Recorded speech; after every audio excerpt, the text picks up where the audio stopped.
Happy Sunday, everybody. Welcome to Far From Eden. Oh, I think it's going to be a sleepy Sunday for me.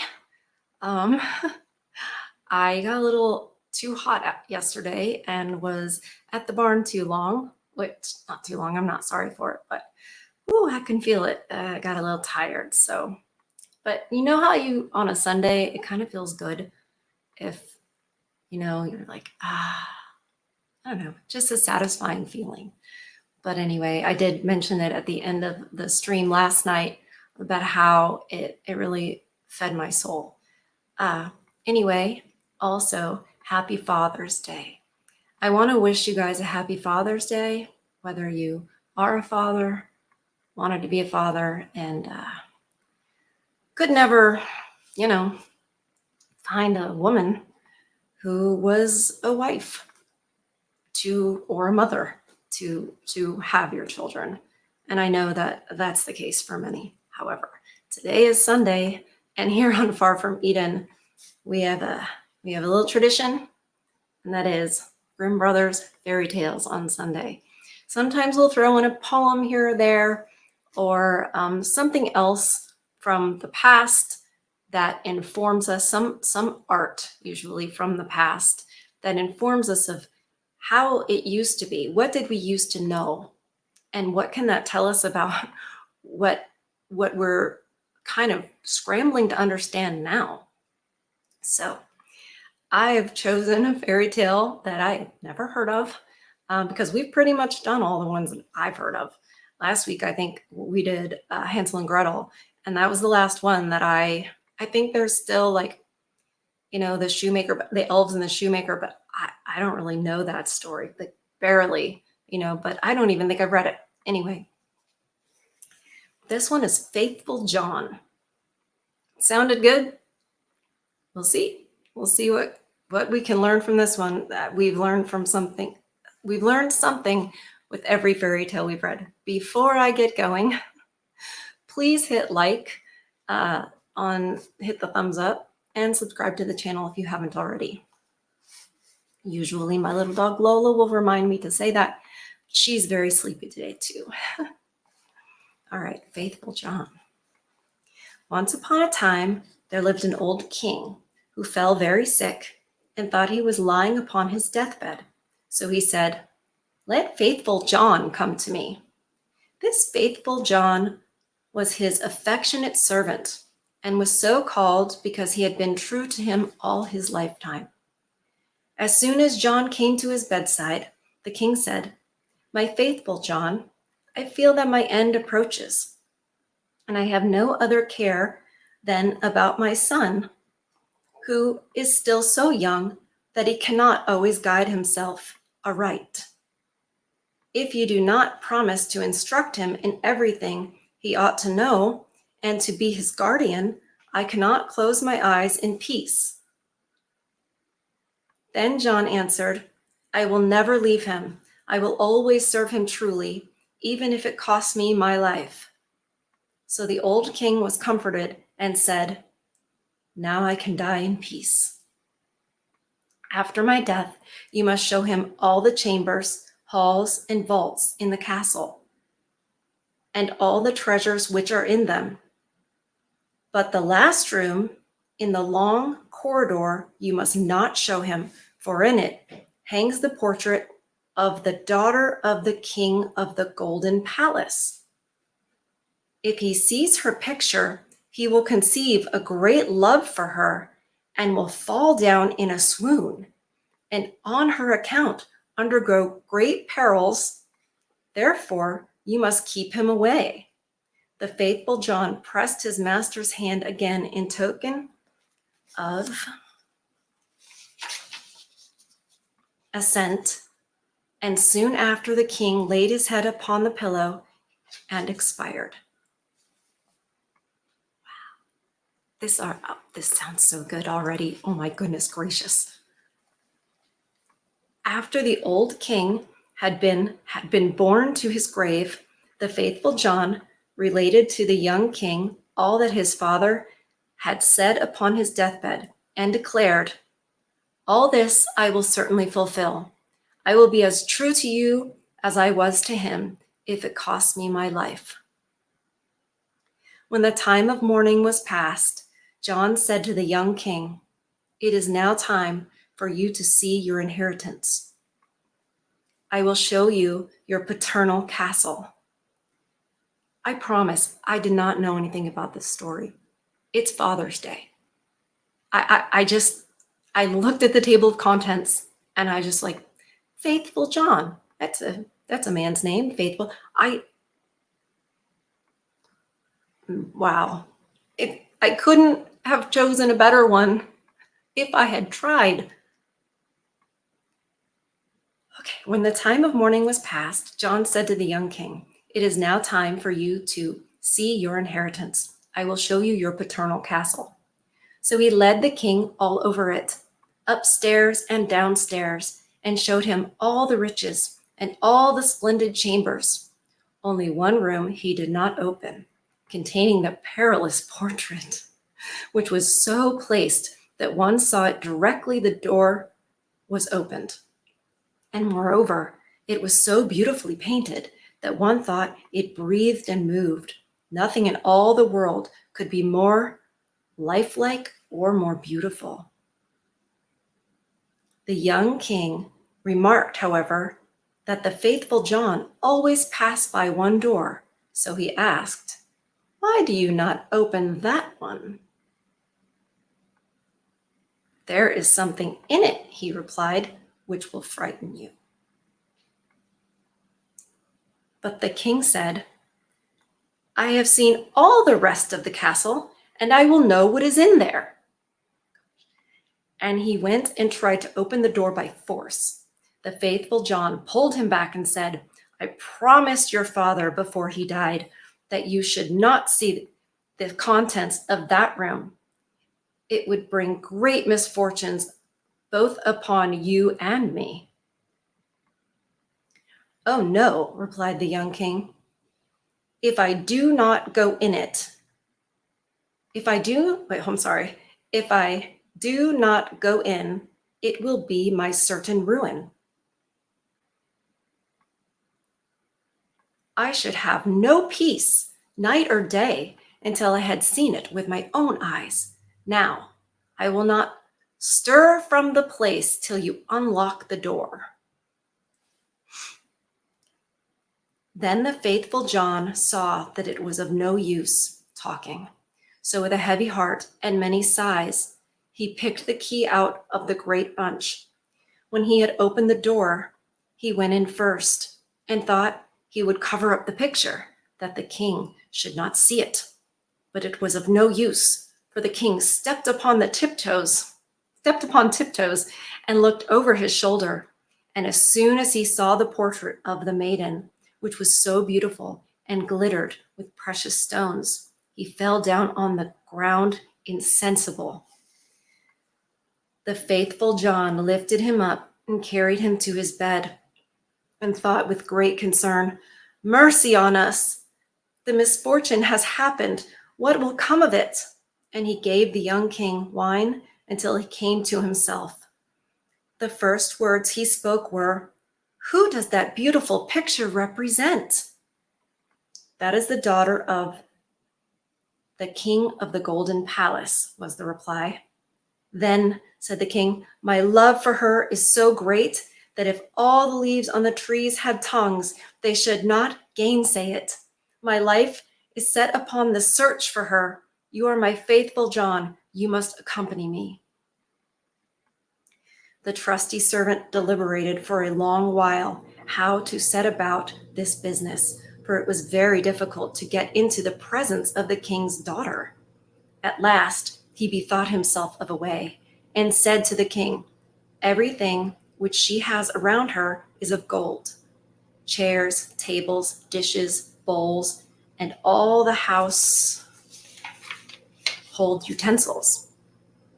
Among your treasures are 5 tons of gold. Let one of the goldsmiths on your kingdom manufacture vessels and utensils of all kinds therefrom, all kinds of birds and wild and wonderful beasts, such as will please her. Then we will travel with these and try our luck." Then the king summoned all his goldsmiths, who worked day and night until many very beautiful things were ready. When all had been placed on board a ship, the faithful John put on merchant's clothes, and the king likewise, so that they might travel quite unknown. Then they sailed over the wide sea and sailed away until they came to the city where dwelt the daughter of the king of the golden palace. The faithful John told the king to remain in the ship and wait for him. "Perhaps," said he, "I shall bring the king's daughter with me. Therefore, take care that all is in order and set out the golden vessels and adorn the whole ship." Thereupon John placed in a napkin some of the golden cups, stepped upon land, and went straight to the king's palace. When he came into the castle yard, a beautiful maid stood by the brook, who had 2 golden pails in her hand, drawing water. And when she had filled them and had turned around, she saw a strange man and asked who he was. Then John answered, "I am a merchant." And opening his napkin, he showed her its contents. Then she exclaimed, "Oh, what beautiful golden things!" And setting the pails down, she looked at the cups one after another and said, "The king's daughter must see these. She is so pleased with anything made of gold that she will buy all of these." And taking him by the hand, she led him in, for she was the lady's maid. When the king's daughter saw the golden cups, she was much pleased and said, "They are so finely worked that I will purchase them all." But the faithful John replied, "I am only the servant of a rich merchant.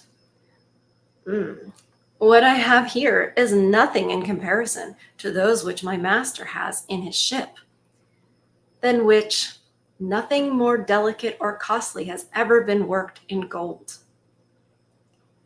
Then the king's daughter wished to have them all brought, but he said, "It would take many days, and so great is the quantity that your palace has not the halls enough in it to place them around." Then her curiosity and desire were still more excited. And at last she said, "Take me to the ship. I will go myself and look at your master's treasure." The faithful John conducted her to the ship with great joy. And the king, when he beheld her, saw that her beauty was still greater than the picture had represented, and thought nothing else but that his heart would jump out of his mouth. Presently she stepped on board, and the king conducted her below. But the faithful John remained on deck by the steersman and told him to unmoor the ship and put on all the sail he could, that it might fly as a bird through the air. Meanwhile, the king showed the princess all the golden treasures, the dishes, the cups, bowls, the birds, the wild and wonderful beasts. Many hours passed away while she looked at everything, and in her joy she did not remark that the ship sailed on and on. They kidnapped the princess. Uh-oh. As soon as she had looked at the last and thanked the merchant, she wished to depart. But when she came on deck, she perceived that they were upon the high sea, far from the shore, and were hastening on with all sail. "Ah!" she exclaimed in affright, "I am betrayed. I am carried off and taken away in the power of a strange merchant. I would rather die." Maybe she'd rather be with a bear. Just kidding. Beside the point. But the king, taking her by the hand, said, "I am not a merchant, but a king, thine equal in birth. It is true that I have carried thee off, but that is because of my overwhelming love for thee. Dost thou know that when I first saw the portrait of thy beauteous face, that I fell down in a swoon before it?" When the king's daughter heard these words, she was reassured, and her heart was inclined towards him, so that she willingly became his bride. While they thus went on their sorry, I'm so sorry. While they thus went on their voyage on the high sea, it happened that the faithful John, as he sat on the deck of the ship, playing music, saw 3 crows in the air, who came flying toward them. He stopped playing and listened to what they were saying to each other, for he understood them perfectly. The first one exclaimed, "There he is, carrying home the daughter of the king of the golden palace." "But he is not home yet," replied the second. "But he has her," said the third. "She is sitting by him in the ship." Then the first began again and exclaimed, "What matters that? When they go on shore, a fox-colored horse will spring towards them, on which he will mount, and as soon as he is on it, will jump up with him into the air, so that he will never again see his bride." The second one asked, "Is there no escape?" "Oh, yes. If another mounts behind quickly and takes out the firearms which are in the holster, and with them shoots the horse dead, then the young king will be saved. But who knows that? And if anyone does know it and tells him, such a one will be turned to stone from the toe to the knee." Then the second spoke again, "I know still more. If the horse should be killed, the young king will not then retain his bride, for when they come into the castle, a beautiful bridal shirt will lie there upon a dish, and seem to be woven of gold and silver, but it is nothing but sulfur and pitch, and if he puts it on, it will burn him to his marrow and bones."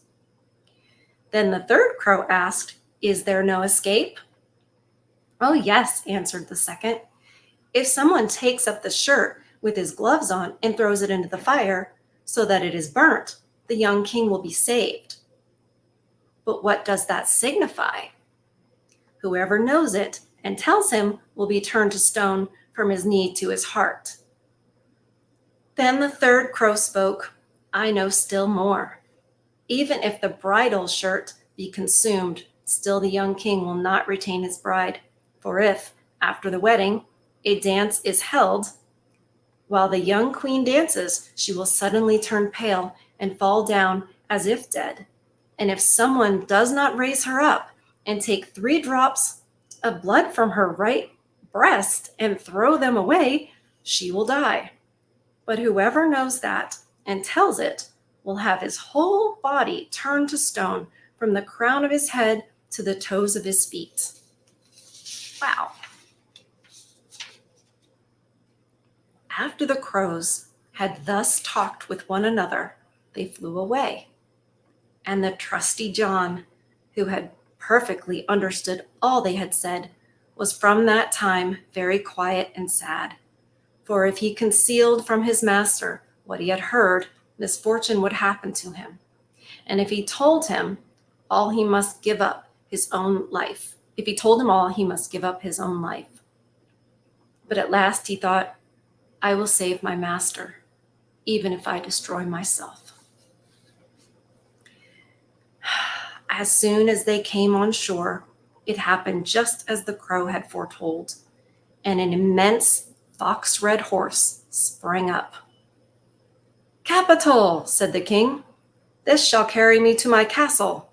And he tried to mount, but the faithful John came straight up, and swinging himself quickly on, drew the firearms out of their holster and shot the horse dead.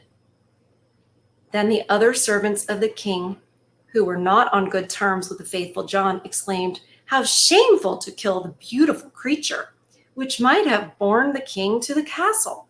But the king replied, "Be silent and let him go. He is my very faithful John. Who knows the good he may have done?" But now they went into the castle, and there stood a dish in the hall, and the splendid bridal shirt lay in it, and seemed nothing else than gold and silver. The young king went up to it and wished to take it up, But the faithful John pushed him away, and taking it up with his gloves on, bore it quickly to the fire and let it burn. The other servants thereupon began to murmur, saying, "See now, he is burning the king's bridal shirt." But the young king replied, "Who knows what good he has done?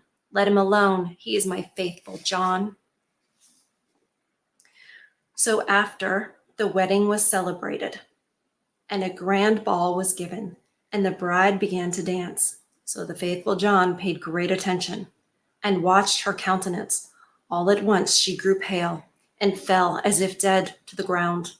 Then he sprang up hastily, raised her up, and bore her to a chamber, where he laid her down, kneeled beside her, and drawing the 3 drops of blood out of her right breast, threw them away. As soon as she breathed again, she raised herself up.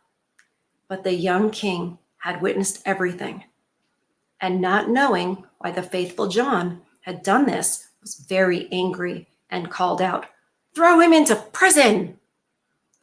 The next morning, the trusty John was brought up for trial and led to the gallows. And as he stood upon them and was about to be executed, he said, "Everyone condemned to die may once before his death speak. Shall I also have that privilege?" "Yes," answered the king. "It shall be granted you." Then the faithful John replied, "I have been unrighteously judged and have always been true to you." And he narrated the conversation of the crows, which he heard at sea, and how, in order to save his master, he was obliged to do all he had done. Then the king cried out, "Oh, my most trusty John, pardon, pardon, lead him away." But the trusty John had fallen down at the last word and was turned to stone. At this event, both the king and the queen were in great grief, and the king thought, "Oh, how wickedly have I rewarded his great fidelity." And he had the stone statue raised up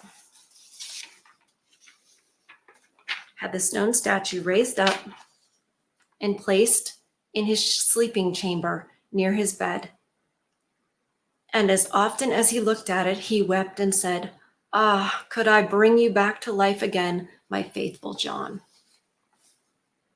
After some time had passed, the queen bore twins, 2 little sons, who were her great joy. Once, when the queen was in church and the 2 children at home playing by their father's side, he looked up at the stone statue full of sorrow and exclaimed with a sigh, "Ah, could I restore you to life, my faithful John?" At these words, the statue began to speak, saying, "Yes, you can make me alive again if you will bestow on me that which is dearest to you." The king replied, "All that I have in the world I will give up for you." The statue spake again, "If you, with your own hand, cut off the heads of both your children and sprinkle me with their blood, I shall be brought to life again." Good gracious! The king was terrified when he heard that he must himself kill his 2 dear children. But he remembered his servant's great fidelity and how the faithful John had died for him. And drawing his sword, he cut off the heads of both his children with his own hand. Oh my goodness. And as soon as he had sprinkled the statue with blood, life came back to it. And the trusty John stood again, alive and well before him, and said, "Your faith shall not go unrewarded." And taking the heads of the 2 children, he set them on again and anointed their wounds with their blood. And thereupon they healed again in a moment, and the children sprang away and played as if nothing had happened. Well, thank goodness, but wow. Okay, we're not done yet. Sorry, sometimes these things end abruptly. We're not done yet. Close, but not quite there. So the children came back to life. Now the king was full of happiness, and as soon as he saw the queen coming, he hid the faithful John and both the children in a great closet. As soon as she came in, he said to her, "Have you prayed in the church?" "Yes," she answered, "but I thought continually of the faithful John, who has come to such misfortune through us." Then he replied, "My dear wife, we can restore his life again to him, but it will cost us both our little sons, whom we must sacrifice." The queen became pale and was terrified at heart, but she said, "We are guilty of his life on account of his great fidelity." Then he was very glad that she thought as he did, and going up to the closet, he unlocked it, brought out the children and the faithful John, saying, "God be praised, he is saved, and we still have our little sons." And then he told her all that had happened. Afterwards, they lived happily together to the end of their days. Wow, it's a happily ever after story. There's so many things going on in this story. It reminded me a little bit, this might be an oversimplification, but it reminded me a little bit of Abraham being asked to sacrifice his son. Although in this story, he did, but then they were brought back. Was that to test if the king had fidelity too? I don't know that it's a great thing to, to end the children. I don't know. I do know that certainly something that happened earlier in the story was, hey, if he sees this girl's picture, it's not going to be good for him because he will fall so in love with her, he will swoon. And that's the part that I understand the most from this story. Just that was so true. And was he saying to faithful John, "Look, my son is young and immature. I need you to father him the rest of the way. And one of the things I want you to do the most is protect him from a beautiful woman, because he's not going to be able to keep his head on his shoulders if his focus turns to her." That's what I saw from that, or what I got from that. And I think that's probably something that fathers teach their sons, or are supposed to teach their sons. Frankly, being Gen X, like a Zennial myself, born in the late 70s, I don't know how well our parents as a generation really taught us. I think they forgot where we were a lot of the time. And remember the 10 o'clock commercial? It's 10 p.m. Do you know where your children are? I saw a meme the other day that said, Gen X's our parents still don't know where we are. And that's okay, stay feral. And I thought that was so funny and sad. Because in that vein, I'm not sure how much parenting was being done. We got yelled at. Some of us got beaten. We got told, don't do this, don't do that because I said so. I don't think there was a lot of biblical teaching. I think it was very much you figure it out kind of a thing, or you better just know because we took you to church twice a year, or we mentioned God in passing, or the school's going to teach you that, right? Anyway, I think a father should warn his sons about how to not be fooled by a woman's beauty, because there's so much more that matters, right? Character. Or else your whole life could be turned upside down. And that of your friends. Everything. It could have ended him. How many times? The horse situation, the shirt situation, And then she could have died, which would have hurt him. So it seemed like it was so important to him. He's on the first king. He's on his deathbed, and his great worry is that his son is immature yet. So he asks his most faithful servant to care for that and guide it going forward. But the one thing was, don't let him see a picture of this woman. Now, why there was a picture of that woman in that chamber in the first place, don't know. Maybe dad was like, one day I have a plan. And I don't know, but maybe for the purpose of the story. Yeah, that's a necessary warning, isn't it? Because that's also in Cinderella, we kind of had this discovery too, because in the Disney version of Cinderella, the stepsisters are ugly. In the Grimm Brothers version of Cinderella, they're beautiful. And I think that is a much better story, because just because they're beautiful doesn't mean they're good. And just because they're beautiful, the prince didn't want them. Cinderella was pious and good. And that was the difference.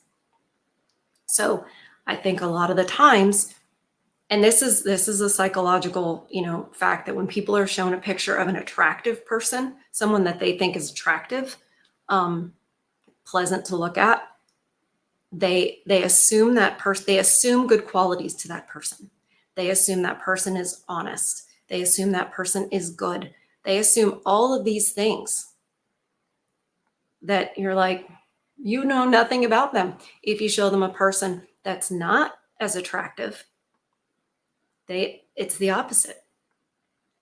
And so men are very visual, and they're very affected by a woman's beauty, a level of attractiveness. So it makes sense to me, and I'm so glad you guys are going to be in the chat to tell me, it makes sense to me that a father would need to warn his son, look,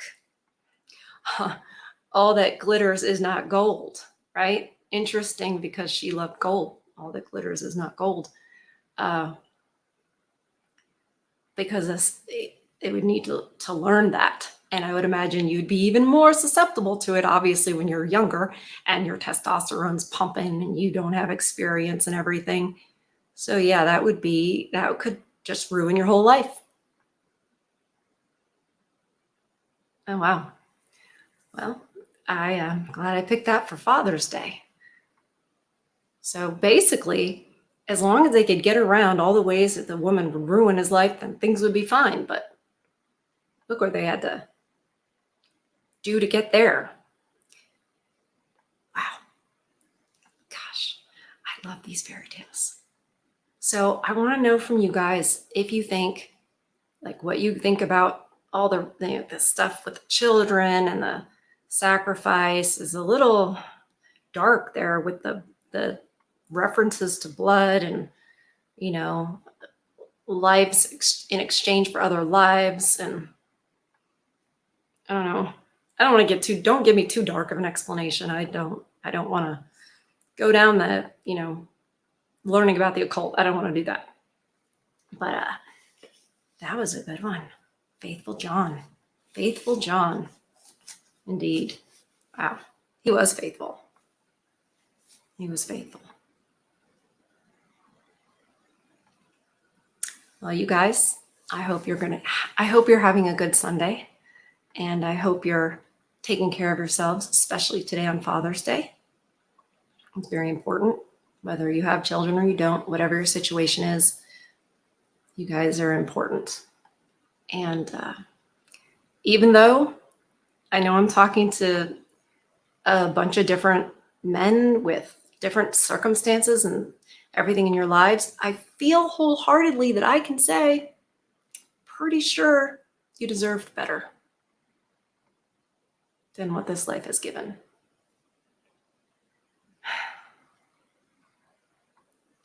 Please take time to feed your soul today. Go out in nature, listen to some classical music, read something that's inspiring. Anyway, I love you guys, and I'll see you on the next one. Take care.